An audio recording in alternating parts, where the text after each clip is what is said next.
Vamos a empezar este foro que se inserta dentro de lo que hemos denominado de dedicar los diálogos pandémicos. Primero, darle la bienvenida a toda la gente que tanto de Santiago como de regiones nos sigue participando desde el Zoom, así como desde las redes sociales. Estamos transmitiendo también por Facebook Live. Darle la bienvenida a nuestros participantes, Camila Miranda de la Fundación Nodo 21, directora ejecutiva, Ernesto Águila, académico de la Universidad de Chile, parte de Plataforma Socialista, y a Lautaro Carmona, que es secretario general del Partido Comunista de Chile. Bueno, comentar que esto se enmarca dentro de un esfuerzo institucional por abrir un espacio de debate en torno a todo lo que está pasando tanto a nivel global como nacional. La actual situación de pandemia mundial viene a manifestar la crisis cíclica del capitalismo a nivel global. Así, el debate político e intelectual de las izquierdas a nivel nacional y global da cuenta de esta crisis planetaria como expresión del fracaso del modelo neoliberal de desarrollo, que ha concentrado la riqueza planetaria en unos pocos, en contraste con las condiciones de vida de la mayor parte de la población y a costa del abuso de la naturaleza. Desde esta perspectiva, el contexto actual aparece como una oportunidad para repensar el desarrollo o nuevos proyectos societales que orienten el destino de nuestras sociedades hacia una convivencia más humana, sostenida en una economía al servicio de las personas y no del capital, con un desarrollo que sea sostenible también en lo social como en lo ambiental. A partir de los efectos producidos por el coronavirus, pareciera estar en curso un punto de inflexión en el devenir del modo de producción capitalista en su expresión neoliberal. Aún más, la crítica a la mercantilización de la vida, los derechos sociales y la propia naturaleza alcanza una concepción de crisis civilizatoria, cuestionando inclusive los anclajes de la modernidad colonial y eurocéntrica sobre la que se han construido los proyectos societales en los últimos siglos. En tanto, las respuestas que han realizado los distintos gobiernos para enfrentar los devastadores efectos sanitarios, sociales y económicos han sido diversas y dispares. Tienen relevancia en el debate público la revalorización del rol del Estado como contrapunto al reinado del mercado como eje del desarrollo, el rol de la sociedad civil, de los gobiernos locales, así como también las respuestas colectivas que se han articulado desde el mundo popular, territorios, comunidades, y el propio discurso y propuestas del movimiento social, a través ya sea de los sindicatos, como del movimiento feminista o ecologista, entre otros. En el caso de Chile, esto está marcado sin duda por el paréntesis que generó en el proceso constituyente en marcha a partir del estallido o revuelta social del 18 de octubre pasado. Luego de una suerte de estancamiento inicial, el malestar generado por las medidas y las respuestas del gobierno a la pandemia parecieran dar paso a una creciente activación y presión social que se canaliza a través ya no solo de las redes sociales, sino que en distintas protestas en las poblaciones afectadas por el hambre, develada esta de las falencias estructurales de nuestro mercado laboral y de la ausencia de una efectiva protección y seguridad social. El gobierno, viendo fracasada su estrategia, construida de forma unilateral y sin diálogo social para enfrentar la crisis, ha llamado a un nuevo acuerdo de unidad nacional, tal cual sucedió tras el estallido de octubre, recibiendo a cambio la respuesta de un sector de la oposición, para buscar un acuerdo para la crisis y emergencia sanitaria y social. Si bien el Ejecutivo tiene todas las herramientas para tomar las decisiones que salvaguarden la vida y el bienestar de la población, en la práctica busca generar condiciones de gobernabilidad para compartir tardíamente responsabilidades, en este caso el fracaso de una estrategia que priorizó la variable económica por sobre la salud y la vida de la población, con medidas que, con el mayor sentido neoliberal, apuntan a que el costo lo asuman, tal cual la crisis económica del año 81, los trabajadores y trabajadoras de nuestro país. En este contexto, ICAL pretende contribuir en este momento histórico desarrollando un ciclo de conversatorios que aborden el análisis de la situación global y local actual, como los desafíos que este escenario abre a los sectores comprometidos con la superación del capitalismo. Con ello, pretendemos contribuir a la reflexión, análisis y propuestas de las izquierdas y actores sociales en el escenario de disputa ideológica y política asociado al contexto de crisis que se ha generado con la pandemia planetaria y las distintas revueltas sociales que se han desarrollado no solo en nuestro país, sino en distintos lugares de nuestro continente como respuesta del mundo popular al fracaso del neoliberalismo. En particular, la invitación para este conversatorio, foro de hoy, abordará los efectos de la pandemia en el proceso de transformaciones iniciados con el estallido social en nuestro país. ¿Cuáles son los escenarios que se abren para una salida al neoliberalismo? ¿Cuáles son las estrategias de los sectores hegemónicos para mantener su situación de privilegio? ¿Cómo afecta este escenario el proceso constituyente en curso? ¿Qué rol debe tener el mundo social en este contexto?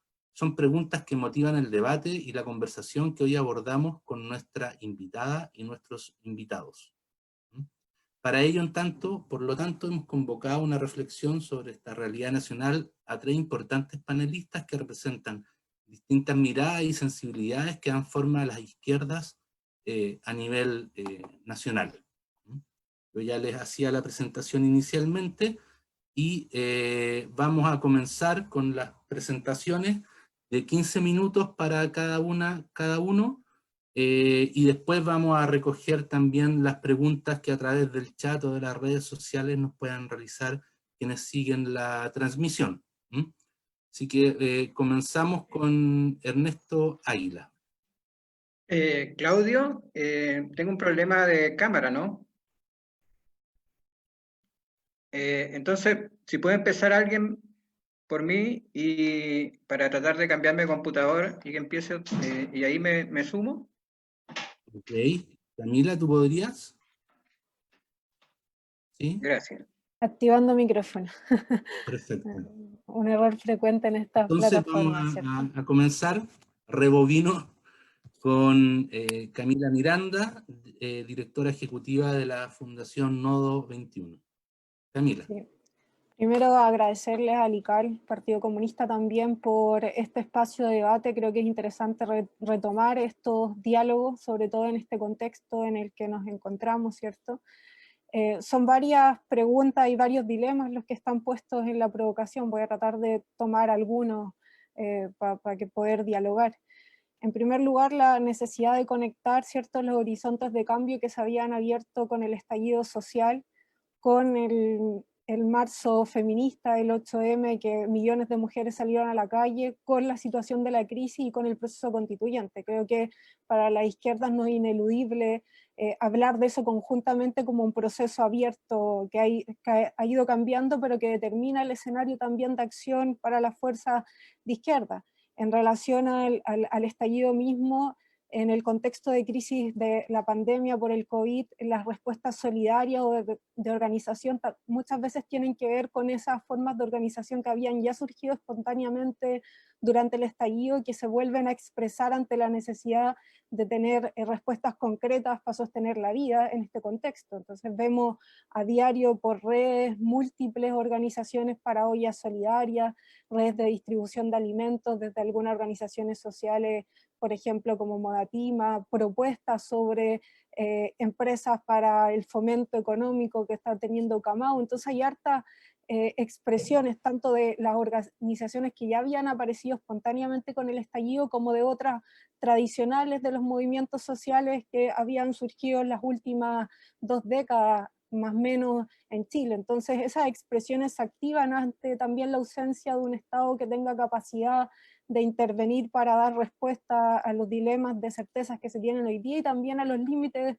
que tenemos en el escenario político y que arrastramos también como izquierda. Y entonces ante la pregunta sobre cómo proyectamos un escenario de salida al neoliberalismo y cómo la pandemia contribuye o colabora con ese escenario, yo diría que la crisis sanitaria lo que ha hecho es maximizar, dejar en evidencia los problemas que ya venía arrastrando el neoliberalismo, que lo expresó el estallido, y acá se maximizan, se sobre, digamos, quizás dimensiones, y por eso se hacen más visibles e intolerables, y eso genera un escenario de oportunidades mucho mayor para poner en cuestión un cambio de horizontes que se necesita, y ahí como lo plantean al inicio, nos obliga también a conectarlo con un debate de proceso constituyente, de cambios constitucionales, pero también como proceso de cambio de reorganización en la sociedad, no solamente institucional, para poder expresarlo concretamente. Y ante el dilema de la necesidad de proyectar un horizonte de cambio entre neoliberales, creo que para la izquierda tenemos la pregunta sobre las tensiones, los dilemas de unidad que arrastramos. O sea, no son tensiones nuevas, se van volviendo a expresar según distintas contingencias y coyunturas, y en general son un problema para una iniciativa unificada, ¿cierto?, que interprete las fórmulas de nuevo pueblo que se han ido expresando, nuevo pueblo feminista, organizado, movilizado, etc. Entonces, creemos que ese es un dilema que hay que enfrentar hoy día, porque si no es la izquierda el actor que nos va a sacar el del neoliberalismo, ¿quién creemos que va a ser? Y estamos ante ese dilema hoy día de frente. No solo por la envergadura que puedan tener las medidas concretas de salida de la crisis sanitaria, sino también por las lógicas que se instalen para el debate de cambio constituyente, la posibilidad siquiera de que haya ese debate. Entonces allí como un dilema que a mi parecer es necesario que hoy día abramos como los dilemas de unidad que arrastramos como izquierda, no para sacar cuentas necesariamente, sino como un problema político que tenemos para enfrentar necesariamente la idea de qué actor se hace cargo de empujar una salida al neoliberalismo. Si vemos el escenario de fuerzas en el ámbito político, tenemos distintas expresiones de la concertación y una derecha que hoy día incluso tiene tensiones, por ejemplo, en relación a la cuestión del cobro de los servicios básicos, se ven sus propias tensiones entre ejecutivo y parlamentario. Digo que hay un escenario también de posibilidades de tensionar, pero las debilidades que tenemos como izquierda, en tanto incapacidad de producir un diálogo de unidad para una acción antineoliberal, nos pesan, y por tanto nos pesa la posibilidad de plantear salidas antineoliberales que no sean meramente, digamos, discursivas o entre nosotros mismos y distintas redes de actores que se declaren y se reconocen como izquierda. Entonces, si el estallido abrió la posibilidad de amplificar una mirada crítica y de necesidad de cambio a otros sectores de la sociedad que no necesariamente habían participado activamente de la crítica al neoliberalismo durante los últimos 20 años, se han ido sumando y hay una posibilidad que no necesariamente está para la izquierda ganada, pero de empezar a construir esa base para ese actor, y creo que ahí tenemos ese dilema para pensar la necesidad de superar el neoliberalismo. Y a propósito de la pandemia, ya pensando en algunos contenidos quizás de una apuesta antineoliberal y que se expresan de mejor forma por la crisis sanitaria, yo diría que se nos vienen al menos tres desafíos del propio escenario de corto plazo en relación con los impactos en el mundo popular y algunos más de largo aliento en relación a la conversación constituyente. En el caso de estos de corto plazo tenemos que va a haber una ampliación de la economía informal, ya está ocurriendo, la pérdida de otros tipos de trabajo implica empezar a pensar fórmulas de autofinanciamiento que amplifican ese ámbito de la economía informal, que en general sabemos que está desprovisto de derechos, y eso expone de mayor forma a hartos sectores de la población. O sea, es muy recurrente mirar en redes cómo se han ido amplificando la idea de hacer mi propio emprendimiento pyme, no por una idea neoliberal de quiero emprender, sino por la necesidad de autosustentarse, o sea, desde con la comida, vender ropa, etcétera. Entonces, esa como una dimensión que va a ir en crecimiento si es que no se toman medidas a tiempo. En otra dimensión tiene que ver con la carga hacia las mujeres. Hace poco salían datos del INE que daban cuenta del retroceso en 10 años del ingreso de las mujeres al ámbito formal del trabajo por la reclusión en los trabajos domésticos. Ese no solo es un retroceso en términos del ámbito del trabajo y el desarrollo, sino como en modernidad de lo que han ganado las mujeres y que contrasta con la masividad de las 2 millones que habían salido del 8M a expresar más igualdad y otro cambio de las relaciones también. Entonces había otra cuestión o escenario crítico hoy día, y que también es crítico a partir de la crisis de los cuidados, que le han llamado los feminismos y lo han ido desarrollando de ese modo, que pone el dilema de la salud, de la vida. hay como algunos dilemas concretos que hoy día, y el dilema del hambre, ¿cierto? Que lo decía al inicio a partir de las respuestas solidarias como ollas comunes, etcétera, como un dilema que se parecía erradicado o muy focalizado en ciertos sectores de la población en la idea de pobreza que había, muy sesgada y limitada, pero eso como amplificándose. Yo creo que son al menos 3 dilemas o campos de problema necesarios de abordar en una lógica antineoliberal ahora por las fuerzas de cambio y que nos pone de nuevo en la atención sobre nuestros dilemas de unidad propios para ser esas fuerzas o ese actor que represente o que dialogue, maximice esas expresiones del pueblo. Y en una dimensión más de largo o mediano plazo, digamos, si es que hay proceso constituyente desde octubre en adelante, nos pone el problema del modelo de desarrollo, del modelo económico en particular, y además de las fórmulas democráticas que hoy día tenemos en el ámbito institucional. Entonces eso nos abre dilemas también relevantes para la izquierda sobre algunos quizás tensiones que podrían arrastrarse históricamente sobre el rol del Estado o no, y quizás aquí va a haber que pensar una relación distinta del Estado con los sectores privados, no necesariamente con los sectores empresariales rentistas, pero vamos a tener que necesitar pensar ese tipo de cuestiones porque pensar ser un actor que empuje salida del neoliberalismo implica tener conciencia de los actores que hoy día se mueven con mayores condiciones de poder, y eso son las tensiones que hoy día vemos entre sectores de la derecha, que vemos en las conversaciones de la Comisión de Hacienda como el único lugar posible, parece, donde pueden pasar las resoluciones que después van a tener impacto para las vidas de todos y que están un poco determinadas por las lógicas que hoy día tenemos de cómo se produce riqueza y hacia dónde se distribuye o no se distribuye. O sea, ahí creo que hay una cuestión central y que la crisis abre un mejor escenario para el debate constituyente para darle una vuelta a ese horizonte. Una conversación que en algún momento podrían haber sido muy cerradas, que era la idea antigua de la cocina, ¿cierto? Pero una cocina que no se veía, hoy día parece estar viéndose un poco y viéndose esas tensiones, o sea, es visible la conversación, y eso habla también de su deterioro y de su crisis misma como capacidad de tomar resoluciones y organizar al resto del ámbito político. Se hace de forma más pública también, a mi parecer, porque también está deteriorado como modelo. O sea, no basta con tomar una solución y esa va a construir cierta cohesión o se va a cumplir necesariamente. Ahí hay una crisis que ya la mostraba el estallido, pero a mi parecer desde la dimensión del poder también hay una crisis ahí que se está empezando a vislumbrar y que hable posibilidades también mejores para plantearse necesidades de nuevo modelo económico, y también porque hay, no es un dilema que solo tenemos en Chile, sino que un dilema que hay a nivel global sobre el agotamiento de esta forma de crecimiento, de expropiación de recursos, etcétera, hay un agotamiento general. Entonces hay un dilema. Y en el ámbito del Estado, creo que tanto nuestro estallido como, por ejemplo, los casos de Estados Unidos y otros países por justicia hablan también de la necesidad de amplificar, de volver a democratizar esas instituciones y construir una red de instituciones que no necesariamente dependan del Estado mismo como institución, sino en vinculación con redes comunitarias como las que han ido surgiendo. Hay montones de cooperativas o redes que se han articulado a partir de las municipalidades que pueden empezar a tener una fórmula más concreta y permanente, y creo que ahí las izquierdas tenemos harto campo de actividad también para fortalecerlo y mostrarlos como campos de posibilidades para gestionar las cosas de otra forma.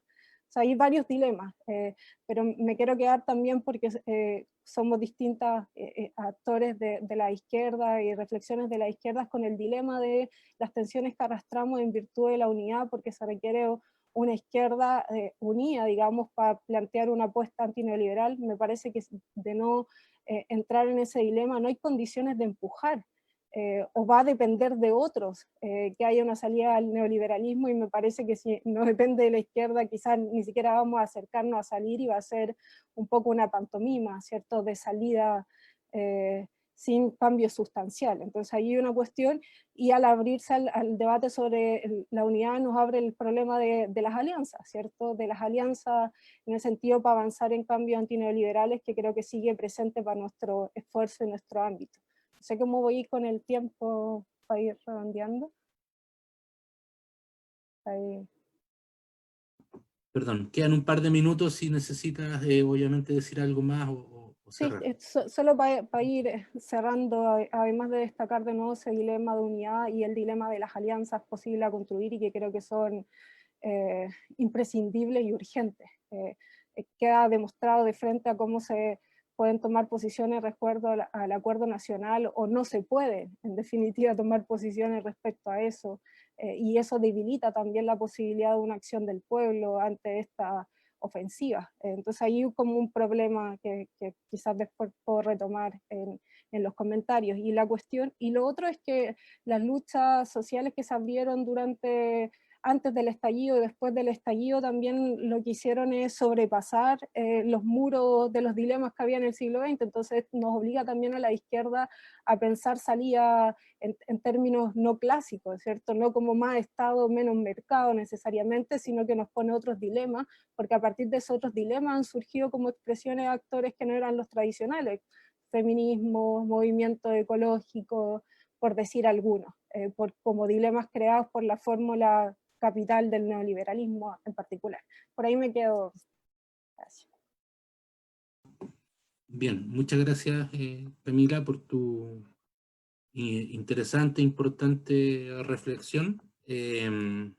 Decimos a la gente que está participando directamente acá, como a través de las redes, que también después puede hacer algunas preguntas a través del chat o de las redes sociales.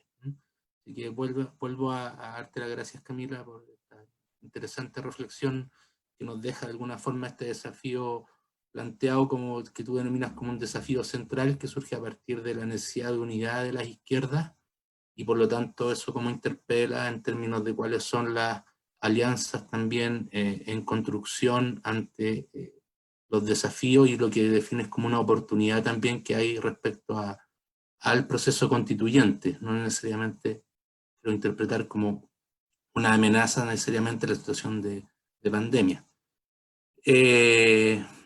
Bueno, continuamos entonces con Ernesto Águila, ya recuperado de su impasse tecnológico. No puede haber una transmisión así sin ningún impasse.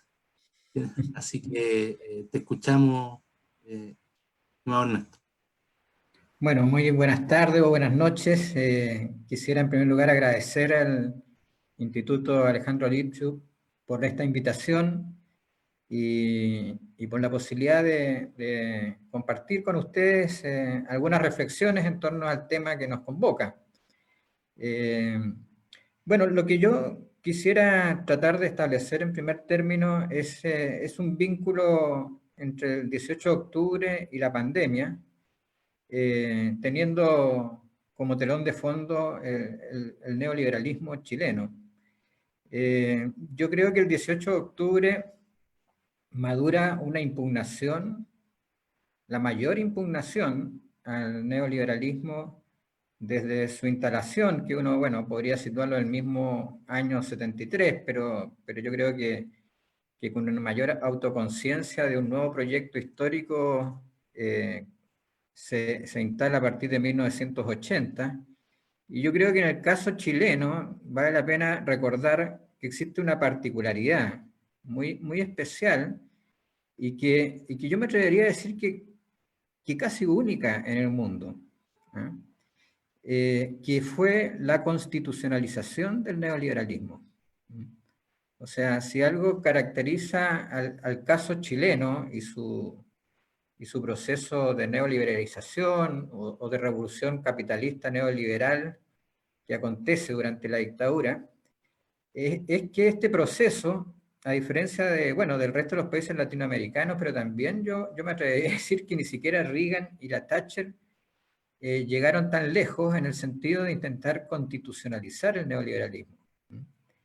En el caso chileno sí se hizo. La Constitución del 80 es una constitución que protege, que no es neutral frente a los modelos de desarrollo económico, sino que está en el corazón de ella, de diversas formas, el neoliberalismo, y además con una segunda particularidad que tiene esta Constitución, que es la neutralización de la soberanía popular, la neutralización parcial, digamos, algunos han llamado han llamado a esta democracia que vivimos del 90 hacia adelante una democracia semisoberana, que a su vez impedía la transformación de este núcleo duro neoliberal de la Constitución.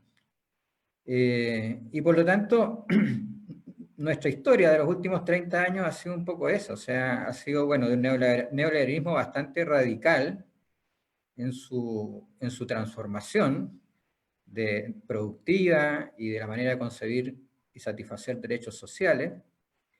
Y por otro lado, esta Constitución que impide o coarta la posibilidad de que la política pueda transformar la realidad, ¿no? Hay una cita famosa de Jaime Guzmán, bueno, hay una cita, no sé si esta es tan famosa, pero Jaime Guzmán decía que se requería una constitución como la del 80, en este segundo aspecto de neutralizar la expresión de la soberanía. Él decía por un tiempo, hasta que la sociedad pueda experimentar los beneficios que tiene el neoliberalismo. No decía el neoliberalismo, pero en el fondo decía la sociedad que hemos construido durante los 80. O sea, se requería un tiempo restringir la democracia para que la gente y el pueblo pudiera acostumbrarse a experimentar los beneficios de este modelo, ¿eh? Y bueno, y lo que finalmente ocurrió en esa historia es que en este caso Guzmán se equivocó en su predicción. O sea, lo que empezó a acontecer fue más bien la dificultad creciente del modelo neoliberal para mantener su legitimidad. Yo creo que, bueno, no voy a hacer el recuento completo, pero yo creo que la primera gran impugnación social fue el 2006. Antes habían habido algunas expresiones, pero la gran impugnación social primero fue el 2006, después el 2011, y toda esta última década fue un creciente proceso de impugnación al modelo neoliberal, las movilizaciones de no más AFP, conflictos regionalistas y ambientalistas, el movimiento feminista que tiene una hondura más profunda. Yo siempre digo que el feminismo repuso la palabra capitalismo o anticapitalismo en Chile, ¿no? Y eso, bueno, no es menor. Y por lo tanto, lo que finalmente irrumpe el 18 de octubre es yo creo que la culminación de un proceso creciente de dificultad del neoliberalismo para mantenerse como un modelo hegemónico. Por eso yo creo que se equivoca ahí la derecha cuando piensa que cuando en algunos momentos ha pensado, inclusive manipulando la pandemia, derrotar el 18 de octubre o deshacer el camino del 18 de octubre. Yo creo que el 18 de octubre tiene raíces bien profundas, que si uno sigue la secuencia histórica de los últimos 30 años, el 18 de octubre es un momento en que culmina un proceso de impugnación a esta forma de vida, a este modelo. Ahora, efectivamente, después viene lo impensado, digamos, o lo insospechado, ¿no? Una pandemia. Y yo creo que, claro, en un primer momento interrumpe el proceso político y social del 18 de octubre, pero que en el fondo también radicaliza la crítica, o tiene la pandemia en su interior la posibilidad de radicalizar la crítica, en un sentido a lo que decía Claudio, de que en realidad se pone en la agenda la conversación misma sobre el capitalismo, sobre la crisis ecológica, civilizatoria. O sea, parece que esta cuestión no es simplemente deshacernos del neoliberalismo, que ya parecía bastante, un objetivo bastante grande, sobre todo si está constitucionalizado, sino que también se abren esos debates. Yo no voy a entrar mucho en esta oportunidad, pero hay un modo de vida, un modo de producir, una relación entre crecimiento económico y medio ambiente. O sea, se amplió inclusive la agenda con la pandemia. O sea, las posibilidades transformadoras yo creo que son mayores. Ahora, yo no creo, como algunos intelectuales, que la historia está escrita ya de una manera y que después de la pandemia vamos a salir necesariamente hacia una sociedad más igualitaria y más fraterna. También creo que están en el interior de la pandemia las tendencias a una sociedad más autoritaria, controlada. O sea, yo creo que es una pugna política, por lo tanto, no creo que la pandemia conduzca ineluctablemente en una dirección. Ahora, yo creo que la pandemia también, con todo su dramatismo, tiene una pedagogía una pedagogía constituyente. O sea, yo creo que, y esto es dramático en el fondo decirlo, yo creo que nuestra experiencia frente a la pandemia, que es mundial, obviamente, va a ser más dura, y está siendo más dura, por el modelo neoliberal. Y esto no es así como una acusación al voleo, sino que quisiera por lo menos señalarlo en unos 4 o 5 puntos. O sea, yo creo que la pandemia era inevitable, pasar por ella, pero no era inevitable la forma en que se podía pasar por ella. Y está en la Constitución las limitaciones que tiene hoy día la sociedad chilena para pasar de una mejor forma la pandemia. Pongo 4 o 5 ejemplos. Nuestro ordenamiento constitucional neoliberal, lo que golpea transversalmente en ese texto es al Estado. O sea, la tesis neoliberal fuerte es de un Estado mínimo, de un Estado retraído, de un Estado subsidiario. Y si algo que ha faltado en la estrategia sanitaria y económica social frente a la pandemia ha sido justamente más Estado. Ha sido un Estado capaz de anticipar, de planificar, de ejecutar. Y todas esas debilidades que hoy día presenta el Estado, bueno, responde a una concepción que está inscrita en el neoliberalismo, pero que está inscrita también en nuestra Constitución. También la pandemia nos está golpeando más fuerte porque tenemos ciudades hacinadas, ciudades segregadas, y eso tiene que ver también con la Constitución política, porque, por ejemplo, el derecho a la vivienda no está consagrado en nuestra Constitución. Tampoco una vivienda digna, tampoco lo que hoy día se denomina un derecho a la ciudad, entendido como los derechos de los ciudadanos y ciudadanas a vivir en un cierto espacio digno, que en términos de vivienda, en términos de movilidad dentro de la ciudad.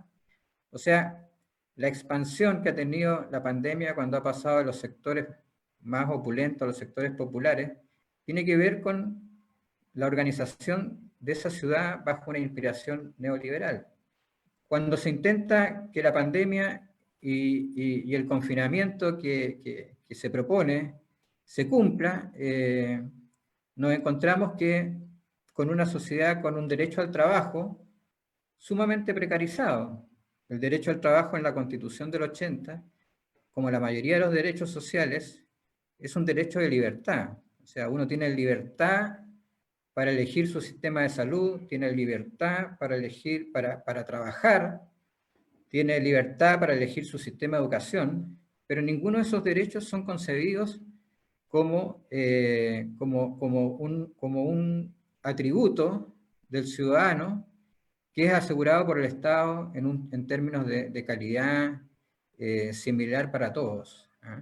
Entonces, esta falta de aseguramiento del derecho al trabajo a lo que condujo fue una precarización. Hoy día casi el 40% son asalariados con con contratos precarios, honorarios, y por lo tanto son hoy día los más afectados por la pandemia. O sea,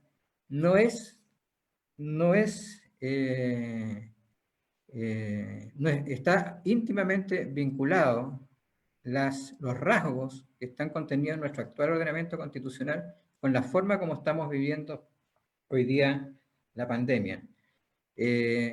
No me he referido, pero quizás es porque es más elemental. O sea, el derecho a la salud no está tampoco consagrado en nuestra Constitución. Es concebido como una libertad de elección. Y por lo tanto, en la medida que no hay una garantía del Estado, tampoco hay un sistema público de salud potente. Y yo creo que la diferencia que han tenido los países para ir saliendo mejor o peor de la pandemia, incluyendo aquellos que no tomaron las decisiones a tiempo, como algunos países europeos desarrollados como Italia y España, han podido ahora seguir saliendo mejor porque tienen sistemas de salud más preparados. Entonces, yo creo que hay un conjunto de cuestiones que están en el corazón de la Constitución política actual, que, como dije, constitucionaliza el neoliberalismo y que hoy día implican una manera específica de abordar la pandemia.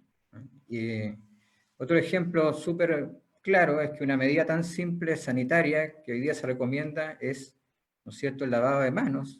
Bueno, eso tiene que ver, las restricciones que hay hoy día al agua, la sobreexplotación de este recurso, tiene que ver que en nuestra Constitución el agua no es un bien de derecho público, un bien común, sino que es un bien susceptible de ser privatizado y mercantilizado. Por lo tanto, lo que quiero transmitir es que el 18 de octubre se interrumpe, pero la pandemia radicaliza muchos aspectos que estaban en la crítica de ese modelo, porque ese modelo sigue actuando básicamente a través del ordenamiento constitucional. Y ese ordenamiento constitucional tiene un conjunto de restricciones, arbitra en favor de los grandes grupos económicos, lo cual hace que estemos viviendo una pandemia de determinadas características. Ahora, por ejemplo, se acaba de aprobar en el Congreso un proyecto de ley que impide el corte de los servicios básicos frente al no pago. Bueno, el gobierno está estudiando concurrir al Tribunal Constitucional para detener esta ley. Entonces, cuando alguien dice, bueno, pero la Constitución no es tan importante, concentremos en otros temas, no, yo creo que los temas cotidianos de la vida de las personas están hoy día pasando en la forma en que son solucionados, en la forma en que son concebidos y en la forma en que son vividos, por la forma en que estos han sido resueltos en la Constitución del 80. Por eso, y termino con dos ideas, asigno gran importancia a no perder de vista en este proceso de pandemia el proceso constituyente. Yo sé que existieron, claro, distintas visiones. A mí, particularmente el 15 de noviembre, no es algo que me llene de satisfacción. Creo que debió ser un acuerdo de otra naturaleza, pero la presión social condujo a que exista un plebiscito que pregunte sobre una nueva constitución y que abre un camino de elaboración de una nueva constitución, y creo que ese es un proceso que hay que defender, porque la derecha quiere interrumpir ese proceso. La derecha ha querido usar la pandemia en la más clásica lógica de lo que se llama el capitalismo de catástrofe o la doctrina del shock, que es aprovechar que la ciudadanía, incluyendo la oposición, menos justificada la oposición que la ciudadanía, esté en estado de shock por lo que está ocurriendo. Entonces, es el momento preciso para introducir leyes como una ley de inteligencia, una ley de funciones críticas de los militares, y por lo tanto para profundizar en algunas cosas el modelo o una sociedad más de control. Me están mirando con cara de que he terminado mi tiempo. ¿Claudio? No, cierra tranquilo, estamos en el borde, pero... Ya. No, quiero cerrar, entonces quería cerrar como más en el aterrizaje más de la política. Uno, defender el proceso constituyente, unirse en torno a eso de manera amplia, todos los que de alguna manera estén de acuerdo con eso, hacer un gran bloque en esa dirección. En segundo lugar, yo creo que no entrar en la trampa del acuerdo nacional que está convocando el gobierno, porque la verdad es que yo creo que el gobierno ha tenido un tremendo fracaso, pero ya una cuestión francamente criminal en la estrategia sanitaria. No ha tomado tampoco las medidas económicas y sociales que permitan llevar adelante una estrategia sanitaria como la que han seguido los países que han sido exitosos en la superación de esta pandemia. Y por lo tanto entrar en un acuerdo que signifiquen 2 años por delante, en que se coloca un poco de plata y no mucha en la primera parte, que es lo principal en estos 3 primeros meses, y se deja una gran cantidad de recursos para una eventual reactivación y en esa reactivación, no sé, hasta pueden considerarse rebajas de impuestos. O sea, creo que la oposición entrar en esa dinámica de acuerdo es tremendamente negativo, y yo creo que lo que busca el gobierno es hacer corresponsable a la oposición, o una parte de la oposición, de la debacle de la crisis sanitaria y de la insuficiencia de las medidas económicas y sociales. Quiere tener compañía en las próximas semanas y meses que van a ser extraordinariamente duros. Y por último, yo creo que, tomando el tema de la unidad de la izquierda, yo creo que efectivamente en la oposición hay un sector antineoliberal que está hoy día fragmentado y disperso, que es la izquierda, y pueden ser algunos sectores más progresistas del centro, en fin, pero que tienen una perspectiva estratégica común. Y hoy día están en distintos bloques y opciones. Yo creo que una tarea política de la máxima importancia es reconstituir una unidad de la izquierda para esta etapa, un bloque antineoliberal, que se plantea a lo menos 3 o 4 puntos. O sea, 1, defender el proceso constituyente. 2, exigir decisiones claras en materia de estrategia sanitaria. 3, bueno, medidas económicas y sociales realmente a la vena, lo que se ha llamado una renta básica de emergencia por el periodo que duren las medidas, pero eso no está hoy día en esos términos en el acuerdo, pero que también vaya formulando un proyecto de nueva constitución que nos permita salir del neoliberalismo. O sea, no es posible en Chile salir del neoliberalismo si uno no desconstitucionaliza el neoliberalismo. Y por lo tanto, tener ese horizonte estratégico común y constituir una fuerza política y social, porque tiene que ser obviamente política y social, yo creo que es una tarea fundamental, y yo aspiraría a que los actores de las izquierdas, llamémoslo así, emergentes e históricas, se reencuentren prontamente en una estrategia, en un programa, y ojalá en un mismo referente a corto o mediano plazo. Muchas gracias. Bien, bueno, muchas gracias, Ernesto, por tu participación, por tu interesante reflexión, que bueno, después podemos retomar algunos puntos que tú planteas, que tienen que ver también con con los desafíos, que de alguna forma hacía también referencia Camila en su presentación, y esta necesidad de ver cuáles son los caminos de articulación de las izquierdas que se hace tan necesario, pareciera, para la construcción de un proyecto común que pueda finalmente ser una alternativa real al neoliberalismo. Bien, ahora vamos a escuchar a nuestro tercer panelista, Lautaro Carmona, secretario general del Partido Comunista. No se escucha, está sin audio. A ver, espérate. Ahora sí, ¿no? Ahora sí. Ahora ¿Se sí. escucha bien? Ahora sí. Ok. Oye, primero saludar a la iniciativa del Instituto de Ciencia Alejandro Lipschutz, saludar a Camila y a Ernesto. He escuchado con mucha atención las intervenciones y me felicito de haberlas escuchado y de poder estar en este intercambio.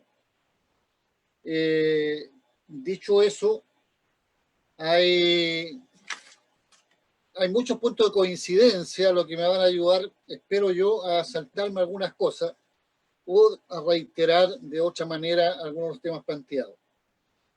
Y tratar de contextuar la intervención en la formulación que hacía la invitación al panel acerca de el efecto de la pandemia en los procesos de transformaciones y los escenarios en la perspectiva de una salida al neoliberalismo. Tomo nota de lo que intervino Ernesto Y entonces digo, el sistema neoliberal vigente fue instalado bajo dictadura, y textual, literal, a sangre y fuego, cuando no había posibilidad de reacción. No olviden que del 75 al 77 al final, o casi 78, fue el exterminio mayor de los cuadros dirigentes de los partidos de izquierda, Partido Socialista, Partido Comunista, el MIR, y lo mismo repercutió en los cuadros dirigentes del movimiento sindical. Y esto ya el 78 era el tema que instalaba la dictadura con vista a un sistema económico que tenía representación política, social, cultural, y que era una probeta, un laboratorio que logró, como recordaba Ernesto, formulaciones más químicamente puras desde el punto de vista del extremo del capitalismo neoliberal, que no lograban ni en Estados Unidos ni en Inglaterra. Pero así fue. Pero esto también fue la respuesta a esta refundación capitalista a el proyecto que el pueblo de Chile venía desarrollando con el gobierno popular. Y lo vinculo entonces a los 50 años de lo que fue el triunfo de Salvador Allende, porque va a traer muchas reflexiones, muchos comentarios, muchas miradas en todos los sentidos. Parto de la base de que ninguno de nosotros asume que la historia se repite mecánicamente y que los procesos son con referencias, con leyes generales, pero sin copia ni calco, como decía Mariátegui, respecto a la originalidad que cada pueblo le da a su proceso. Pero eso está, sin ninguna duda, planteado en este debate implícitamente o no. Hay una experiencia que uno puede referenciar. Dicho esto, de qué significa la fundación de este sistema, cómo es la refundación del modelo del capitalismo extremo, salvaje, etc. Para nosotros, el Partido Comunista, el debate político desde ese tiempo hasta ahora ha tenido que ver con cómo se construyen las correlaciones de fuerza en la perspectiva de resolver la contradicción principal del periodo histórico. Y esa contradicción es el sistema capitalista neoliberal respecto de un sistema democrático de justicia social y todos los agregados que quisiéramos ponerle y que vayan, digamos, en la idea de la perspectiva que dé cuenta de la amplitud y la diversidad que tendría una fuerza que es capaz de terminar con el sistema neoliberal. Entonces, pareciera, y esto es los desafíos de la izquierda, que si hay una coincidencia en que el punto es terminar con un sistema absolutamente fracasado. Si uno lo mira al punto de vista de los pobres, este sistema siempre fue fracasado. Nunca el que creó el PMI, el POG, el que creó los mecanismos de sobreexplotación desconocidos en la historia en términos absolutos y relativos, etcétera, etcétera. Bueno, pero si el eje es terminar con el sistema neoliberal que, más allá de un modelo económico, bien decía Ernesto, es un sistema político, toda vez que instala unas reglas del juego, un Estado de Derecho, una constitución a la medida de hacer inamovible el sistema en cuestión. Entonces uno se pregunta por qué no hay, si es tan ancha la expresión social, a lo menos, que afecta el sistema imperante, deberá tener una repercusión también en una cantidad de situaciones del punto de vista político que auguraran una amplitud muy grande en un frente de lucha político-social contra el sistema. Ahí viene un tema que yo creo que está de por ver. Yo no tengo prejuicios de ningún tipo. Yo creo que la raya va a pasar hasta donde estamos todos de verdad convencidos que lo que hay que superar es el sistema y no humanizarlo, no mejorarlo, no hacerlo más grato, no popularizarlo, ni ser la izquierda del sistema. y ahí hay un debate que va a venir con un tema que planteaba Ernesto, yo comparto, además de la convención que permita, o del plebiscito que permita contar con convención electa 100%, el tema es qué cambios va a tener esa constitución para hacer una nueva constitución del punto de vista de fondo, del punto de vista de cambios estructurales. Y ahí creo que vamos a tener algunos matices, porque los vamos a tener, no digo en este panel, sino con este espectro tan amplio. Y a lo mejor eso está aconsejando prevenciones y formas de pararse distintas. Ese es el punto. Para nosotros, cómo se lleva adelante un proceso que permita esa correlación. Y hay un factor que yo siento demasiado ausente de parte del análisis de distintos sectores, y quisiera también involucrar, si quieren, al PC para no aparecer de una mirada de lejos, aun cuando tratamos que no sea así. Y es que no se remite una fuerza antineoliberal, por tanto con un claro propensión a una identidad de izquierda, solo a los activos de los partidos políticos y a las influencias de los partidos. Menos en que una de las condiciones del sistema ha sido promover mediáticamente, en forma muy perseverante, la desmovilización, a lo cual, yo lo digo con respeto si quieren, pero contribuyó activamente la propia concertación a esta desmovilización. Y bueno, llegamos, no están ni ahí, se promovieron muchas cosas para reproducirla, a que se hizo casi moda que la mejor opción y más radical era no usar, por ejemplo, el derecho a voto. Y entonces tenemos un país que está dirigido por instituciones que tienen tras más o menos un 30% de universo electoral, y dentro de esa gana el que tenga el 15,1, más o menos. Eso está presente, digamos, dentro de las complejidades de esto. Entonces, la primera invitación es cómo construimos una plataforma mínima, pero que tenga un eje en el fin del sistema neoliberal. Y vemos cuánta concurrencia activa reclama y logra, y creo que será una fuerza que va a ponerse en el lugar que a mi juicio debe tener la izquierda hoy día en este momento histórico. ¿Cuál es, para mi gusto, el riesgo político de una fuerza que avanza? En que el movimiento de masa pase por sobre la cabeza de los partidos. Y de verdad, digamos, los partidos de izquierda, que son los que me importan. Entonces, ahí hay un tema, porque si miramos lo que ocurre el 18 de octubre, llegó un momento previo al 15 de noviembre, y para mí ahí está, digamos, la definición nuestra, para no hablar de las de los otros, de no concurrir bajo ninguna condición a ese acuerdo que entregaba una señal falsa, pero más un golpe muy fuerte al movimiento social que ya había tomado una cierta expresión en el frente sindical, partiendo por la CUT, pero no solo la CUT, y en la mesa de unidad social.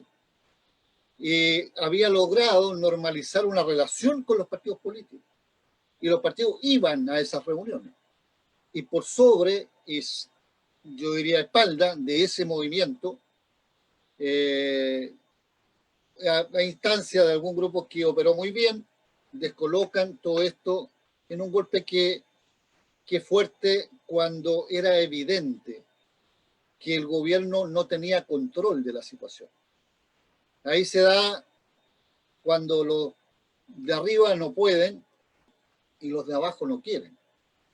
Los de abajo no querían seguir siendo gobernados como lo hacía la derecha, y la derecha no podía meter bajo control estados de sitio mediante, o sea, toques de queda mediante. Y esto tenía una pluralidad social tremenda, territorialmente hablando, era de una expresión nacional. Yo creo que nunca en la historia de Chile la lucha del pueblo tuvo tantas manifestaciones simultáneas en extensión territorial, en incorporación sectorial y en diversidad de expresiones de la lucha. Porque no es verdad que hay que reducirlo solo a que se quemó un carro del metro o una micro. Esto tuvo miles de expresiones, incluyendo la música, en fin, mostraba un estado de ánimo, una convicción, y la política no supo estar a la altura y fue a salvar al gobierno en un acuerdo que creo que hasta el día de hoy pesa. Pero bueno, nada es fatal en la vida si uno tiene la voluntad. Se junta con la pandemia y yo creo que ahí hay un tema que reúne, como pocas veces en la vida del país, una crisis evidentemente sanitaria en salud respiratoria, ahora es en salud mental también, con una crisis económica, con una crisis social, y todo esto, desconfianza mediante, crea una crisis política. La crisis de suyo no resuelve nada si es que no hay fuerza suficiente para que la síntesis de la crisis sea hacia adelante. Y eso es lo que está, a mi juicio, en disputa ahora. Ese es el debate que hay. ¿Hacia dónde se resuelve esto? Las expresiones evidentes y abiertas del sistema son salir de la crisis con fórmulas más neoliberales. O sea, aquí saldrán algunos más ricos incluso de lo que son.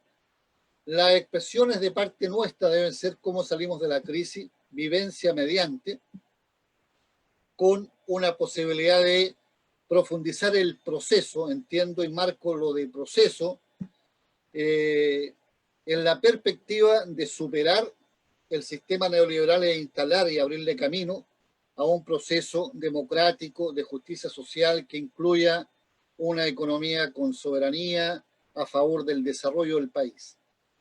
Y ahí, a mi gusto, juega un papel muy grande el proceso plebiscitario y la lucha y los contenidos de la nueva Constitución.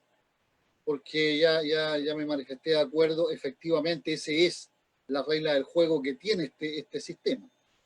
Entonces, desde esa perspectiva, hay un primer arco que incluso integra gente de derecha que están a favor de aprobar un plebiscito para una nueva Constitución. Ya vendrá el otro paso de ver cuáles son las profundidades que tenga el modelo en cuestión. Hay fenómenos que son, entiéndase, como todo proceso sigue estando lo vigente pesando mucho, ya será lo viejo, pero primero hay que instalar lo nuevo. El tema del sistema de previsión, no más AFP. Esa es una contradicción en el campo de la economía y los derechos sociales muy instalada. El tema que se instala ahora a propósito de los recursos económicos del Estado y el salvataje de las grandes empresas. Hay mediante esto hasta dónde el Estado de Chile, bajo estas condiciones, se va a atrever, porque requeriría una ley con quórum calificado, pero puede hacerlo, una incorporación con porcentajes propios dentro de esas nuevas empresas. Entonces, se plantea en el tema de la economía un debate que podría, no digo que se resuelva bajo este gobierno, pero deja instalado un tema, que son, porque una de las cuestiones que hay que superar es esta limitación que tiene el Estado de Chile, dada la Constitución, de ser un Estado subsidiario, que lo limite, le amarra las manos en un país tan pequeño como el nuestro a jugar un papel activo y reactivador de la economía con mirada, digamos, de beneficio de toda la sociedad.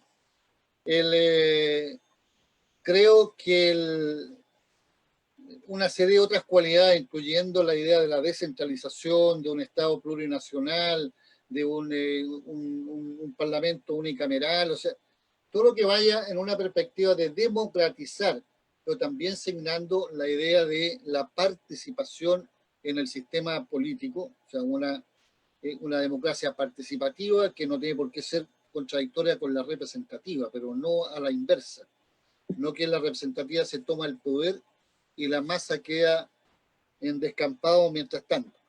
Hay muchas cosas que se van a marcar seguramente allí, el tema de los derechos humanos, el tema de una política de defensa que sea democrática, etcétera, para decir dos cosas políticas que me importan mucho al final. Una de ellas es también compartiendo que el 18 de octubre es un proceso que venía anunciándose. Alguien vinculado al movimiento popular no podría sentirse sorprendido. Pueblo sorprendido el día en que y la forma en que detonó, pero tiene un hilo con todas las luchas que ustedes han nombrado. Yo agrego el paro convocado por la CUT en agosto del 2003. Ya anunciaba todo lo que era la contradicción entre los derechos de los trabajadores, el derecho a la sindicalización, a defender ellos, sus salarios, etc. Todas las expresiones que se manifestaron de batallas medioambientales, locales, en distintos territorios, los movimientos estudiantiles, incluyendo los pingüinos y el 2011, el movimiento feminista que rompe con una multitudinaria expresión desconocida en Chile. Es decir, había muchas advertencias. Eso no son improvisaciones, eso no son, a mi juicio, si queremos tomarlo en serio, momentos de dispersión de alguien. Eso es el acumulado de una conciencia que dice basta. Y ahí está el problema a la izquierda. Entonces, para mi gusto, el problema está, y yo creo que sigue estando, en una mirada demasiado distante y un poquito doctoral respecto al movimiento popular, al movimiento social sindical, a lo que son la clave de las transformaciones estructurales de fondo. Sin pueblo no hay forma en el proyecto de acuerdo en el Parlamento que resuelva este punto. Pero si las tendencias políticas miran eso muy de lejos, con un cierta, no voy a decir desprecio, pero una mirada, digamos, que es prescindente, de verdad que nos falta no solo una pata, nos falta lo principal para ahora en que las definiciones tengan que ser el paso a una calidad mayor en la perspectiva democrática. Y ahí creo que está uno de los temas históricos.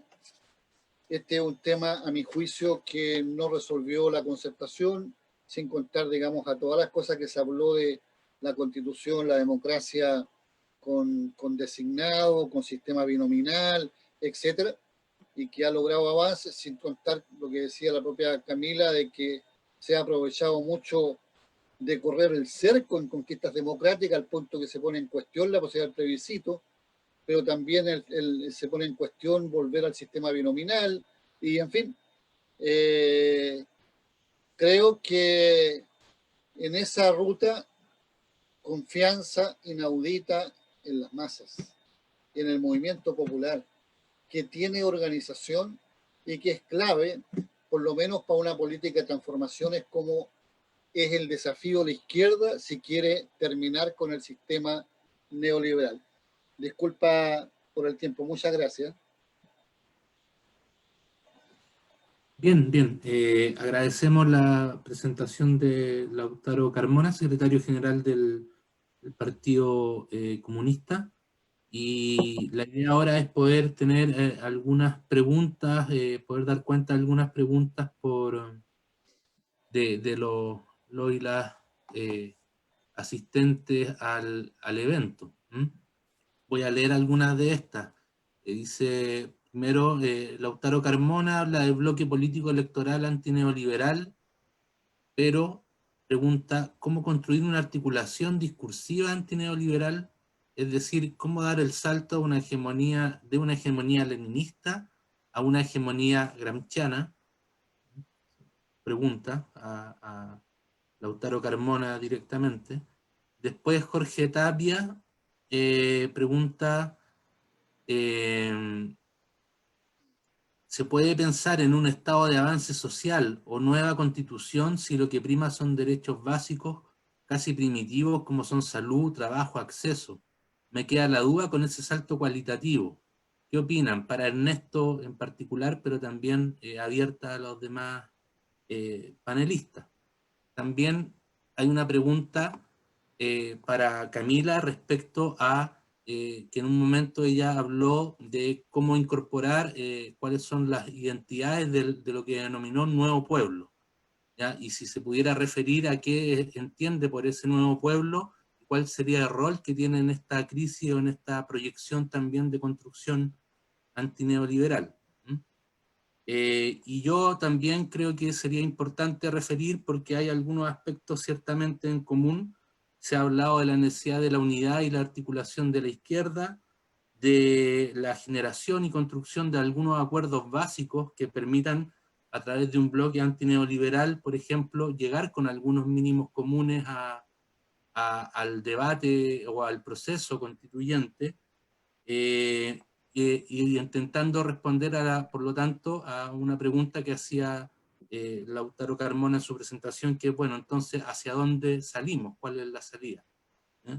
Y en ese sentido, dar cuenta si en este desafío de unidad, de articulación, de construcción de alianza, hablaba Camila también, de cómo generar un bloque antineoliberal en esta coyuntura, cuáles son las condiciones, las amenazas también y oportunidades que genera lo que hoy día estamos viendo, que es la construcción de un acuerdo, como señalaba Ernesto, con una mirada crítica a este acuerdo, de un acuerdo que se plantea en algunas medidas que van a permitir dar cierta gobernabilidad de aquí a 2 años plazo. Entonces, por un lado, nos genera también un desafío en términos de esa articulación, en tanto hay muchos actores también, o algunos actores de izquierda que están concurriendo al acuerdo. Entonces ahí cabe la pregunta, que yo creo que en este caso es importante para quien quiera responderla. Así que doy la palabra, hacemos el mismo orden, si les parece. Camila. Ahí sí, sí, micrófono activado. Hoy son varias dimensiones, pero también para dialogar con las palabras de Ernesto y Lautaro. En la dimensión sobre este dilema unidad, alianza, acuerdos básicos, en definitiva, hacia dónde salimos, yo creo que también hay que asumir que no hemos tenido éxito ni tanto en apuestas como por fuera, ni apuestas por dentro, y eso hay que plantearlo como un dilema también al plantearse cómo se establecen mínimos comunes, ¿cierto?, para una alianza o un bloque antineoliberal que proyecte ciertas vías de salida en una disputa plebiscitaria y constituyente de contenido, incluso discursiva, como se introducía por ahí. Que creo que eso hay que ponerlo sobre la mesa, porque además tiene una conexión con los escenarios electorales. Entonces, si bien me parece que no hay unas condiciones de unidad, o sea, recién es un dilema abierto, a mi parecer, la cuestión de la unidad, y en los términos básicos pueden acercar condiciones de mayor concretitud de qué se va a expresar esa unidad.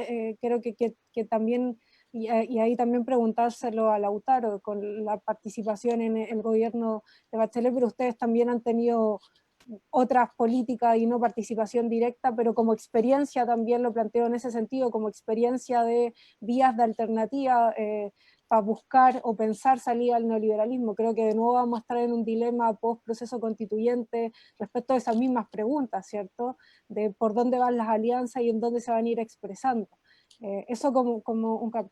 Y a partir de esta pregunta sobre el nuevo pueblo, su identidad, su rol en la construcción antineoliberal, y ahí también secundando una idea que planteaba por ahí Ernesto sobre que esto no implicaría, o sea, que las expresiones que hay por estallido no implican necesariamente una identidad del tipo que uno esperaría como de izquierda, transformadora, etcétera, pero sí hay mucho malestar expresado, y eso ha avanzado en algunos ámbitos a críticas antineoliberales, o que podríamos redirigir a una crítica antineoliberal, pero no lo son en sí mismos, ¿cierto? Y así como desde la izquierda podemos hacer un esfuerzo por ser parte de ese mismo pueblo que se va formulando, la derecha también tiene sus apuestas por serlo, ¿cierto? Y sus iniciativas sobre drogas u otras también tienen que ver con cuestiones de ese estilo. Entonces creo que hay que replantear que es un campo abierto en disputa, y que la idea un poco de a plantearlo como formulación de un nuevo pueblo es también demarcar las particularidades que ha tenido los cambios neoliberales para la forma en que nos relacionamos, pensamos, nos articulamos, y que abren otros espacios también de encuentro de participación que ya no son solo las escuelas, los trabajos, sino que son otras, son incluso las redes virtuales, sociales, los malls, etcétera. Entonces que eso abre también otras fórmulas de identificación y que además se expresan, como lo decía anteriormente, en las fisonomías que van tomando también las expresiones sociales movilizantes del estallido, que son ciertos los dilemas de límites de igualdad y libertad de las mujeres, los feminismos que se mantienen, aunque había la promesa de que todas nos incorporamos la educación y el trabajo, eso se queda en evidencia en la pandemia que no lo resolvió, entonces que se mantiene permanente y hay una identidad particular de esa mitad de Chile y en el mundo que ya no lo va a tolerar, en definitiva, o lo tolera mucho menos. La ausencia de derechos sociales, por ejemplo, en el ámbito de la vivienda, abre mayores articulaciones de movimientos por la vivienda, ¿cierto? En las normas FP es parte de la expresión también de un sistema de pensiones que no produce seguridad, entonces son también las respuestas o el impacto de esos movimientos y cambios neoliberales que van proyectando estas formas de identidad y reacción de este nuevo pueblo. Para tampoco, digamos, ensalzar, digamos, la idea de la diversidad que había en el estallido, justamente que también había múltiples demandas y había muchas formas de participar o ser parte del malestar, y eso, decía Lautaro, se expresa en distintas expresiones artísticas, locales, territoriales, etcétera, y esas tienen contenidos también distintos, identidades distintas. Entonces ahí no hay como un todo común que uno diga, acá hay un nuevo pueblo expresando que quiere cambio ante el neoliberal, eso sería pasarnos bastantes cuadras, kilómetros, ¿cierto? Pero ahí hay una posibilidad de que esos malestares, esas demandas se expresen en esa dirección, ¿cierto? Y para eso se requiere una izquierda también que trabaje y colabore con que eso se exprese en esa dirección también. Y que sea parte de esas masas que se expresan, que no puede estar por afuera o por arriba, tiene que ser parte de esa. Entonces ahí hay una tarea. Que también lo plantea por ahí quizás Lautaro, como esa tensión o distancia entre lo que pasa en los partidos, también por su propia crisis, y lo que se expresa de distintas formas en las masas movilizadas, activas que protestan. A ver, ¿qué más? Y respecto a las amenazas y que pone el escenario del acuerdo, creo que también es parte del componente bastante histórico de la forma en que se ha resuelto políticamente durante los últimos 30 años las cuestiones en el país, que es la idea de que se necesita para tomar decisiones hacer un acuerdo aun cuando haya atribuciones para hacerlo de otra forma, tiene que ver con la idea de repartir las responsabilidades, ¿cierto? Y también acá hay una ofensiva clara de un Piñera que se trata de reponer como figura, incluso lo leía por ahí en Twitter, la disposición física del Piñera estallido, del Piñera ahora, también habla de la reposición de fuerza de una derecha que trata de plantearse para ser gobierno de nuevo. Y que un poco las políticas de shock, de control social, tienen que ver también con eso, con tratar de neutralizar lo que se había expresado antes a propósito de la necesidad de medidas sanitarias. Eso no necesariamente lo van a conseguir, pero lo están intentando, digamos, y dar cuenta de eso también creo que es relevante para nuestros esfuerzos, porque hay que tener también iniciativa en esos campos. Por ahí me quedo.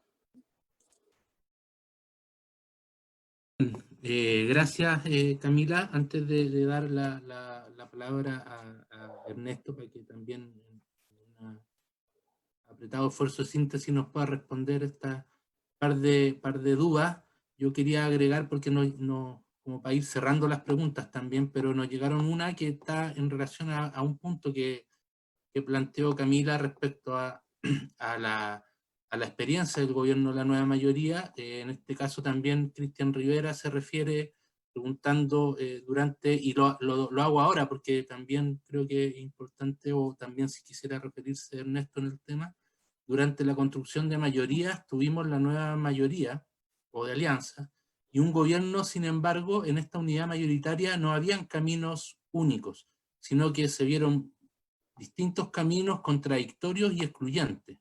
Dada esta historia que Cristian Rivera dice, dada esta historia frustrada, ¿cómo se construye esa unidad, por lo tanto, para cambiar el neoliberalismo?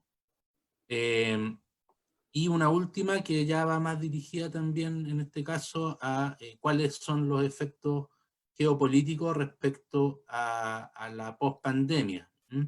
Si esto cambia el panorama a nivel global respecto a la irrupción de China ya como una potencia que construye una hegemonía en ese sentido. Eso, Ernesto. Sí, gracias. Bueno, quiero comentar, aparte de algunas preguntas más específicas que han hecho quienes nos están viendo y escuchando, también algunas cosas que ha dicho Camila y Lautaro.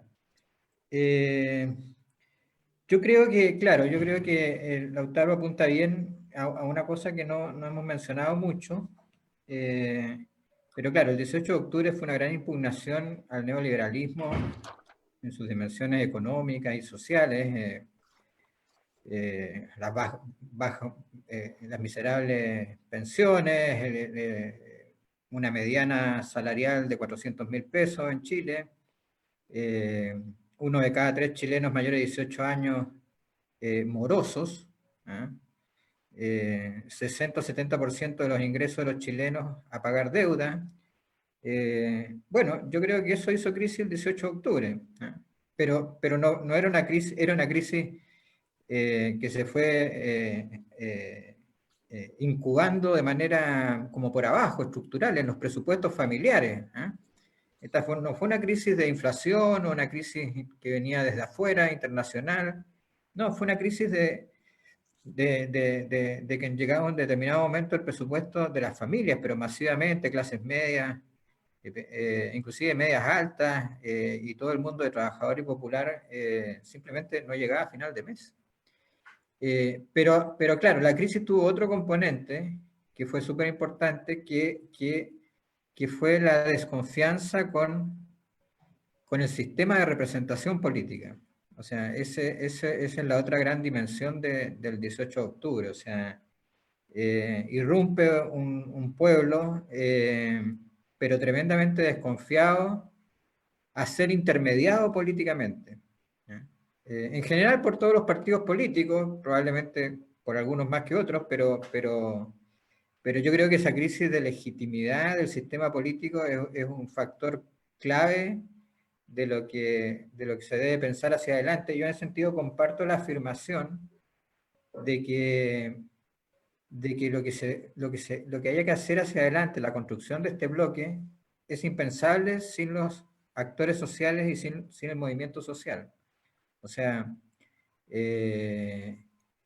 por un lado, por una concepción de fondo. O sea, yo creo que para la izquierda, la esfera de lo político es una representación de la conflictividad de una sociedad. O sea, y cuando esa esfera de lo político se autonomiza de la conflictividad social real, pierde su razón de ser, digamos, en una perspectiva de izquierda. La representación política para la derecha tiene otro sentido, tiene otra manera de entenderse, pero para la izquierda esa ruptura entre lo social y lo político que viene ya desde hace tiempo es simplemente desarticulador de su identidad y de su proyecto político más inherente. Entonces, sí, y por lo tanto la pandemia, la salida de la pandemia, lo que se venga hacia adelante tiene que ser muy de la mano con el movimiento social, pero ahí también me introduzco en un segundo tema. ¿Cuál es este movimiento social hoy? Y yo encuentro interesante el concepto de nuevo pueblo. Este es un concepto para no hacer, ¿cómo se llama eso? Robo intelectual, digamos. Este es un concepto de Carlos Ruiz Encina, que está en un texto que se llama El Octubre Chileno. Y yo creo que el concepto es interesante porque efectivamente existió una refundación capitalista neoliberal ya de casi 40 años, o sea, estamos hablando de un periodo histórico largo. Efectivamente, esa refundación produjo una transformación en la estructura social chilena. O sea, hoy día la clase obrera de las fábricas, etcétera, es menos del 10%, por lo menos de la clase obrera en el sentido clásico pre-73. Pero eso no significa que han desaparecido los trabajadores en Chile. O sea, el 80% de los chilenos y chilenas son trabajadores que viven de un salario. O sea, el trabajo asalariado en Chile sigue siendo la fuerza fundamental de esta sociedad. Por eso yo siempre he tenido un poquito de recelo a esas visiones como de la sociedad postindustrial. Claro, en algún sentido, toda esta dislocación productiva en que las cuestiones se producen en China, van a dar para acá, para allá, y cada país en esa división del trabajo, bueno, si no te tocó ser productor, no vas a tener, claro, fábricas, pero eso no significa que desaparece el trabajo asalariado. Pero claro, ese trabajo asalariado, ese 80% de chilenos y chilenas, está en formas de trabajo y de organización mucho más difusas. Y lo muy significativo del 18 de octubre fue que lograron encontrar una manera de expresarse. Porque en realidad, si uno seguía así una lógica totalmente racional, el sindicalismo, claro, algo ha crecido, pero no fue la fuerza fundamental del 18 de octubre. Lo fue este pueblo que está directamente vinculado a la precarización neoliberal. O sea, son todos los que se están jubilando por la AFP hace 10, 15 años. Son los estudiantes y las familias endeudadas por la educación, son los que tienen que esperar en los servicios de salud para ser atendidos 10 horas,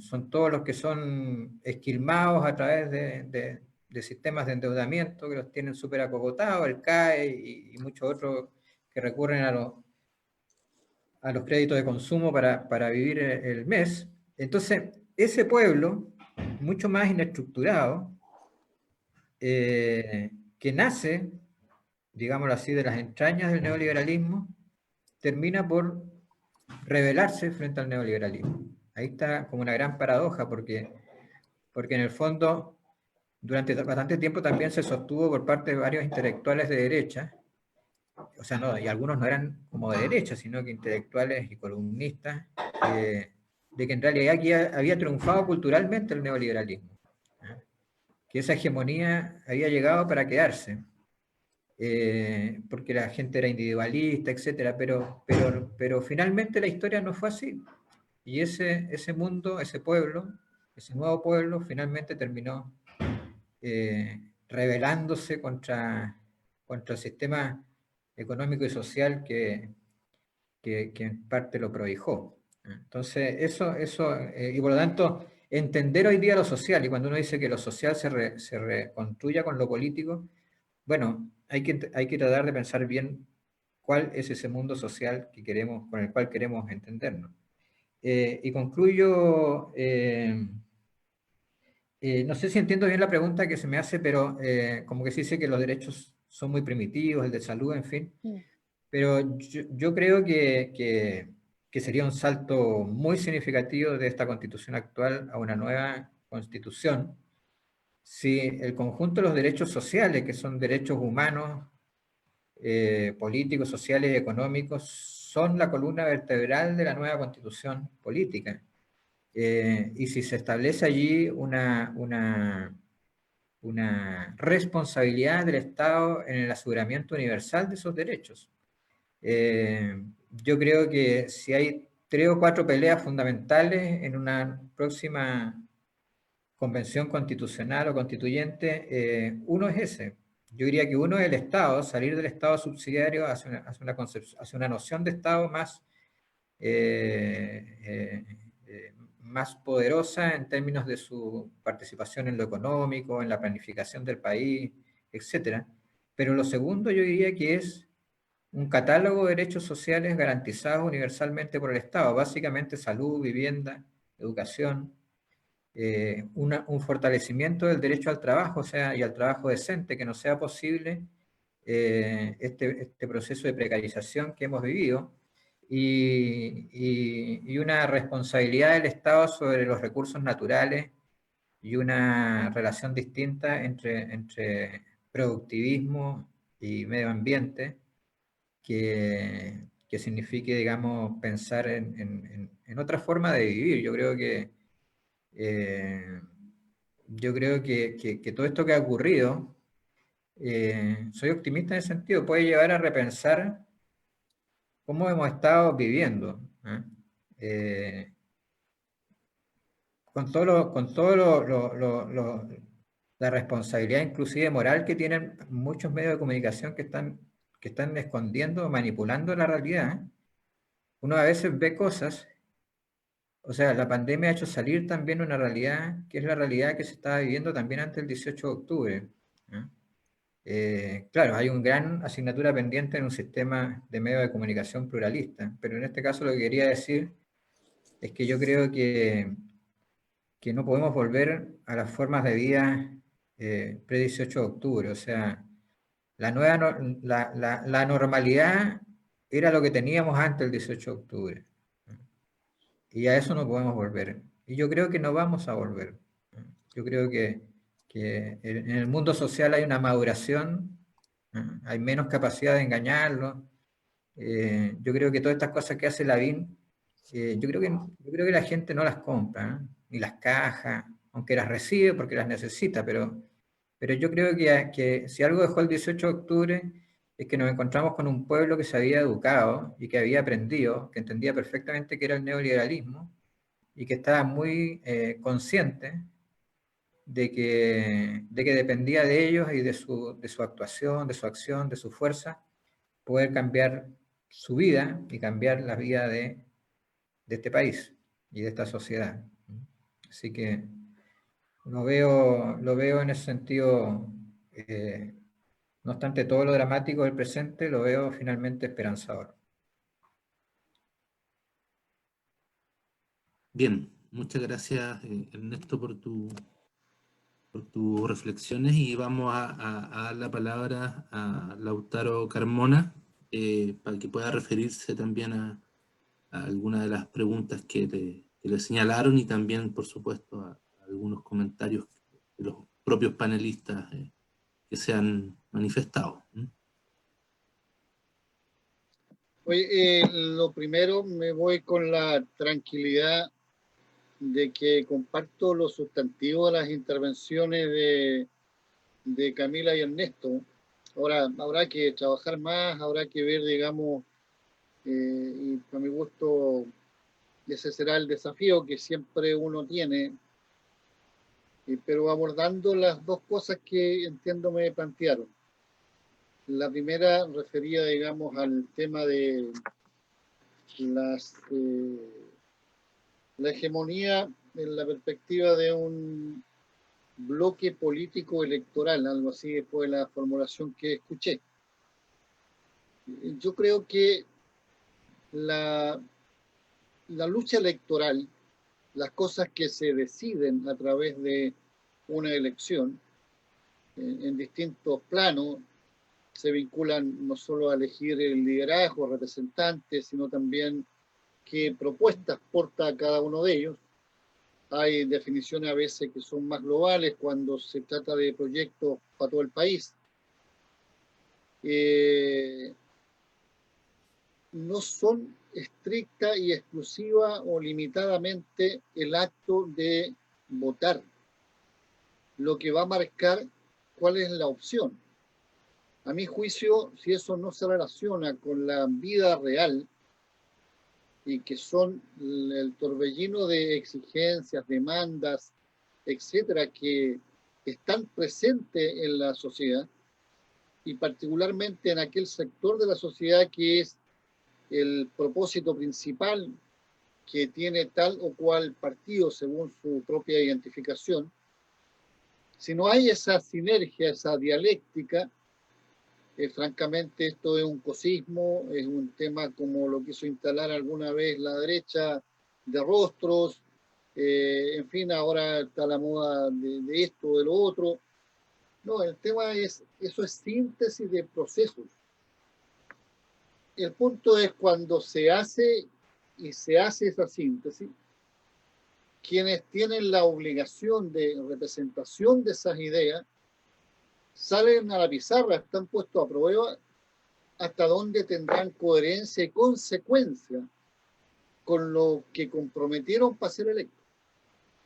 Yo creo en ese caso, dicho sea de paso, en la revocabilidad de mandato, porque lo otro es una estafa a la ciudadanía que va acumulando en este descrédito, en esta desconfianza, en este desprestigio que tiene la actividad política.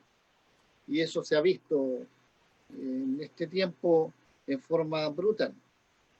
Y entonces cosa ver cómo se van cambiando de bancada, que son a veces un poquito más allá que la de al lado. Pero resuelvo el punto en que para mi gusto la organización que tiene la vida en sociedad, partiendo por los sindicatos, pero también por las organizaciones territoriales, sectoriales como la de los estudiantes. Hoy día tenemos que hablar en países como el nuestro con mucha fuerza de nuestros pueblos originarios, que han estado ausentes en las exposiciones, no por opción, sino porque están implícitos. Va a marcar mucho cuál es la instalación de hegemonía. Lo voy a relacionar esto con lo que fue el gobierno de la nueva mayoría, según mi mirada muy somera y además por el tiempo. Yo lo reivindicaba en lo que dije respecto a que uno puede leer de esa tensión máxima que tuvo la sociedad chilena y que se simbolizó en ese detonante el 18 de octubre, lo que alcanzó en el momento del paro convocado por la CUT, uno de los momentos más altos en cuanto a la cantidad de personas convocadas. Esto, y algo decía Ernesto, yo no desconozco los cambios que ha tenido la composición y la organización del sistema que tiene hoy por hoy la clase trabajadora, con este desmontaje de las industrias, con esta movilidad laboral que hay de una región a otra, pero hay una máxima que a uno le ayuda como una pequeña linterna a tratar de detectar, digamos, dónde está, antes llamada clase obrera, podemos decir hoy día clase trabajadora o asalariada. Termina siendo por anga o por manga el sector que produce plusvalía, el que es explotado, el que de verdad produce más de lo que recibe. Respecto, y esto lo digo porque vivimos en la sociedad por excelencia de la desigualdad del punto de vista económico, que marca países abismales entre uno y otro. Los dueños del capital respecto a los dueños del trabajo.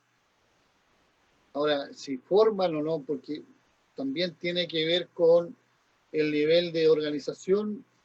Teníamos tiempos históricos, que fueron los que llegaron al gobierno popular, en que, dicho sea de paso, tampoco la organización sindical era la mitad más uno de los trabajadores en la actividad económica, pero tenían un nivel de organización mucho más potente.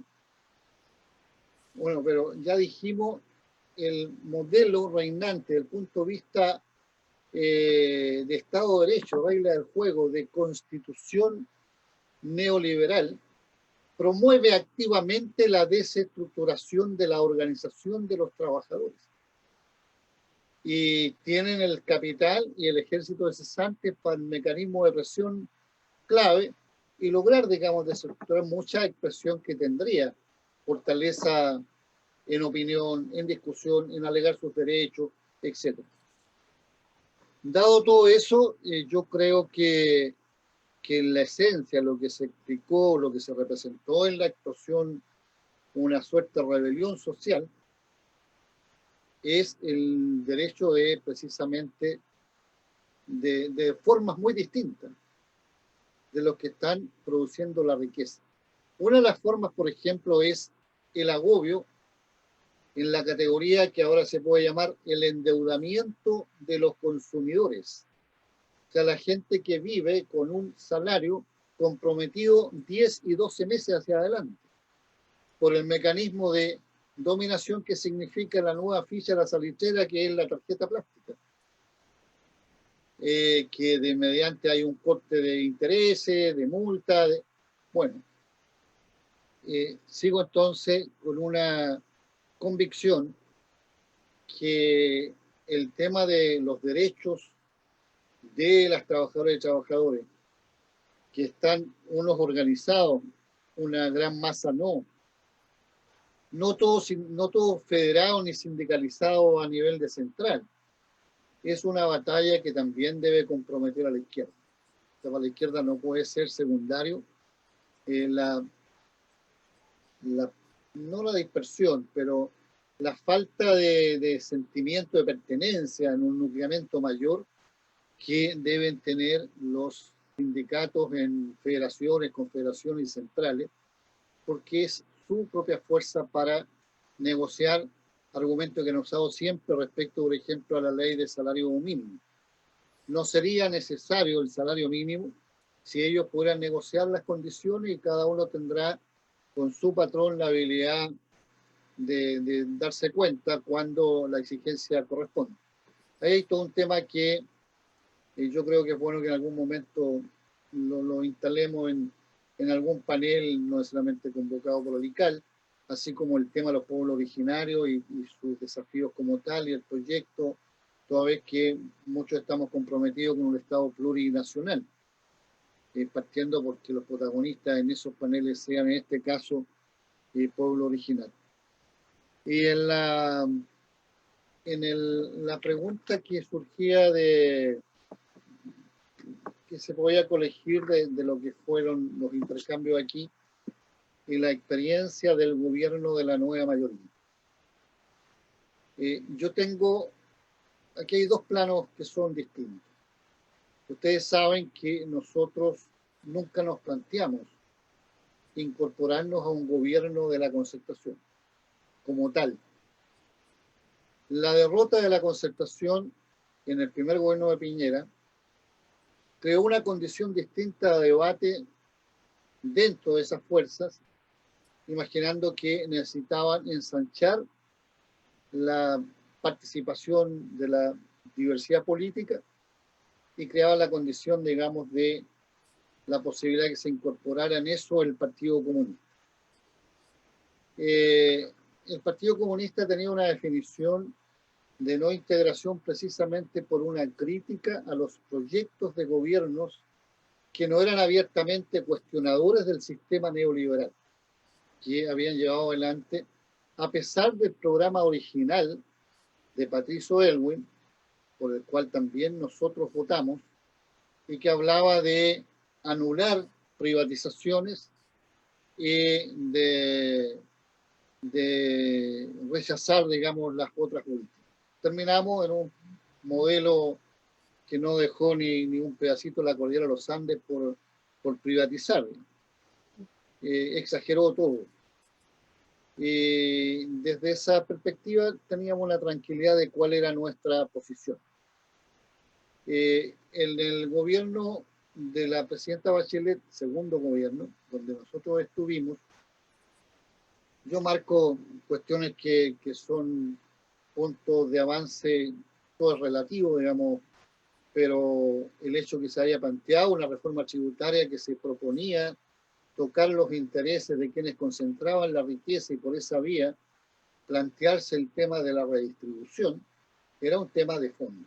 Nosotros hubiéramos querido avanzar con números mayores, pero ese era un tema de fondo. El tema de la reforma de la educación y el derecho a todos los niveles de educación para todas y todos. El tema del cambio y el fin del sistema binominal con un sistema plural desde el punto de vista de representación.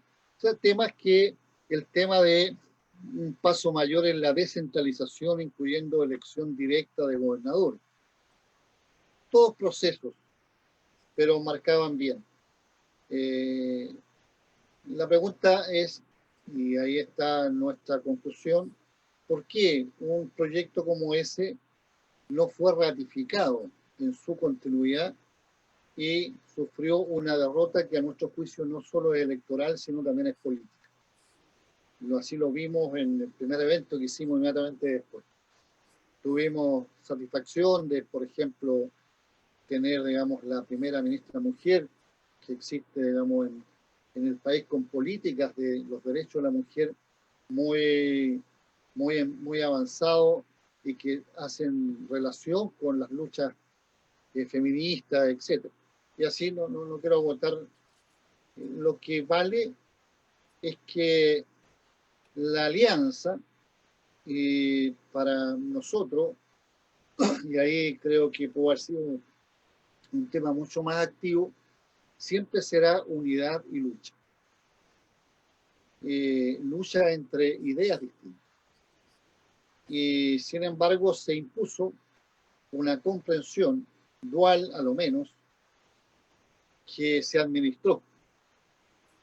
Y entonces habían algunos que no habían leído bien el programa de gobierno, otros decían que tenía letras chicas, otros tenían una dicotomía que había que definirse, porque si uno estaba en la moneda no podía estar en la alameda, para asignar, digamos, entre las tareas institucionales y las tareas del mundo social. Otros que los movimientos sociales, con incidencia de tal o cual sector, tenían que conceder porque esas eran razones de Estado. Otras que lo que representaba Valdés, a mi juicio, en el Ministerio de Hacienda, no era lo que representaba Arenas en el Ministerio de Hacienda. ¿Para qué decir lo que representaba Peñailillo o Burgos? Y eso se administró con las consecuencias que significó, se administró entre comillas, digamos, o sea, no se dio la batalla para hacer síntesis. Y ahí yo creo que faltó más debate entre los partidos políticos, no entre los ministerios, ni los que, pues ellos tienen una norma que tienen una presidenta que es electa y que los define. No, los partidos. Haber hecho más discusión de altura, sabiendo que teníamos diferencias, exponiendo las diferencias. Y que la elección que veniera fuera, digamos, la que iba a zanjar esto. Entonces, las cuentas de un gobierno que termina con un desinfle, si uno agrega los problemas propios de las batallas que se dieron y las campañas y todo el tema, la corrupción, el abuso de poder, varias cuestiones que deberán ser alguna vez materia de intercambio también, pues tiene que ver con cómo la gente siente la gestión de, yo voy a llamarlo así, de consagración, cuando alguien se consagra a la tarea pública respecto de quién lo hace porque es una tarea más en la vida que va a tener, porque es un ingreso que es mejor que el que tenía antes. Es decir, ahí, digamos, tendríamos que distinguir. Y en ese plano yo creo que hay mucho que sacar de aprendizaje. A mí me interesa mucho esto porque creo que son, así como las experiencias del 70, son las que dan un bagaje para que la experiencia sea constituyente de un elemento para avanzar hacia adelante, ¿no? Desde esa perspectiva, no por quedarse pegado en algo, ni mucho menos. Yo creo que hay mucho de eso. Esa fue nuestra experiencia. Insisto, no es un problema que en el gobierno se hubieran debatido, no, entre los partidos, propiamente tal, tendrían que haber abierto más debate, porque además un debate era un secreto a voces, se notaba cuando se votaba algún proyecto en el Congreso, en fin, entonces más valía transparentar, oración muy potente, incluso con una pedagogía política. Pero bueno, esa es la razón que yo por ahora, usando debates que nosotros hemos hecho, pero también opinión propia, me hago en un tema que estoy abierto a sacar las mejores enseñanzas. Disculpa. Gracias, Claudio. Ahí sí, bien, bien. Bueno, ciertamente en un espacio como este siempre van a quedar preguntas abiertas.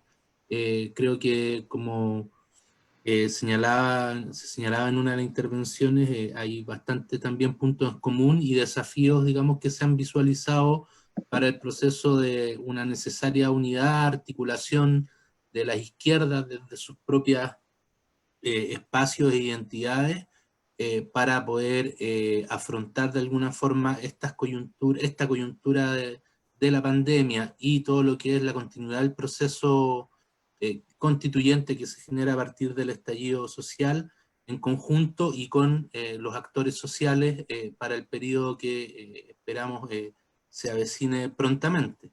Así que quedan algunas también reflexiones en la mesa para darle continuidad, para poder darle también proyección a estos, y continuidad a estos debates. Así que desde el ICAL queremos agradecer sinceramente la participación y las reflexiones que hoy día nos han podido compartir, tanto a Camila de Miranda, directora ejecutiva de la Fundación Nodo 21, a Ernesto Águila de la Plataforma Socialista, académico de la Universidad de Chile, y a Lautaro Carmona, secretario general del Partido Comunista de Chile.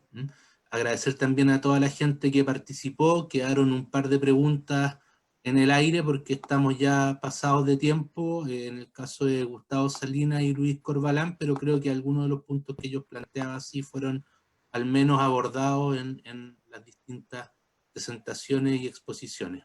Así que esperamos seguir encontrándonos, esperamos también vernos físicamente prontamente, lo antes posible, y continuar el trabajo y los desafíos de articulación, unidad y lucha de las izquierdas y con el mundo social también en esta tarea que tenemos.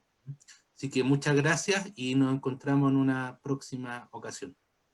Muchas gracias. Gracias. Claudio. Gracias. Chao. Estén bien. Luego Gracias. nos vemos. Chao.